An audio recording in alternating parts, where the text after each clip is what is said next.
សូមជូនរឿងកូនត្រយងតូចនិងស្ពានខូចសូមរីករាយសន្ទនាទាំងអស់គ្នានៅថ្ងៃមួយនៅចំកណ្ដាលព្រៃស្រស់ស្អាតមានកូនត្រយងតូចឈ្មោះដំណើរ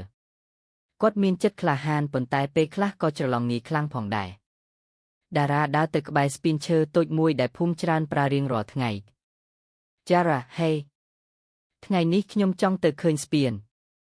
តែការដំណើរទៅដល់ស្ពានឈើវិញបាក់រលំទាំងស្រុងចារ៉ាអូស្ពានបាក់អាយ៉ាតាវិចារមេភូមិដែលមានប្រាជ្ញាមកពិនិត្យស្ថានភាពថាវិជាអាយ៉ា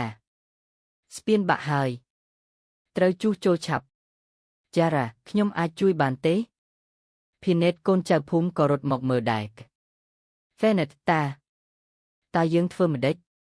ថាវិជាត្រូវការនរណាម្នាក់ដែលខ្លាំងតារាដែលតូចតែមានចិត្តខ្លាំងសោកសួរថាចង់ជួយ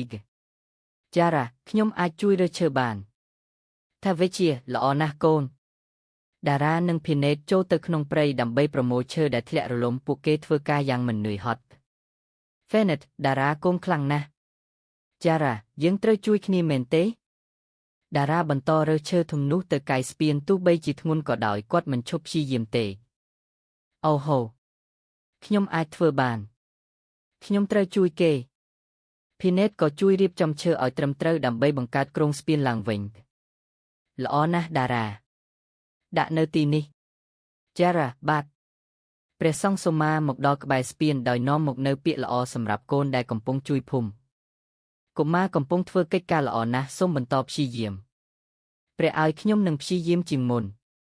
មានឈើមួយដុំធំជាងគេដែលធ្វើឲ្យតារាស្ទើរតែខំឡើងអូ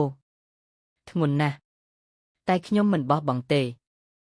តាវិចារនិងភីណេតមកជួយតារាយកឈើធំកម្លាំងរួមគ្នាបានធ្វើឲ្យការងារកាន់តែញីយើងធ្វើជាតែមកបាត់តាពាក់កណ្ដាលស្ពានត្រូវបានកសាងឡើងវិញតារាមានអារម្មណ៍មោទនភាពជាងមុន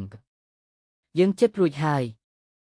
តារាទាញដែកចុងក្រោយទៅកន្លែងត្រឹមត្រូវវាជាចំណុចសំខាន់បំផុតនៃស្ពាន1ទី2ទី3រួចហើយល្អណាស់ចុងក្រោយស្ពានវែងតូចនោះត្រូវបានជួសជុលរួចរាល់ភូមិត្រឡប់ទៅធម្មតាវិញថាវិជាយើងធ្វើបានហើយកូនចារ៉ាយ៉ែអ្នកភូមិរីករាយយ៉ាងខ្លាំងព្រោះតារានិងមិត្តបានជួយទាំងស្រុងម៉ែស្រីមកដល់ហើយមានមោទនភាពខ្លាំងចំពោះកូនតារាម៉ែស្រីកូនតារាអ្នកបានធ្វើអ្វីដ៏អស្ចារ្យបំផុតចារ៉ាខ្ញុំចង់ជួយភូមិម៉ែតាវិចារសរសើរចិត្តតារានិងស្នើឲ្យគាត់ចេះជួយគេបន្តទៀតថាវិជាកូនមានចិត្តក្លាហាននិងមានគុណចូលរក្សាវាឲ្យបានជានិច្ចចារ៉ាបាត់តាព្រះសូមាអានអធិស្ឋានឲ្យតារានិងអ្នកគ្រប់គ្នាក្នុងភូមិ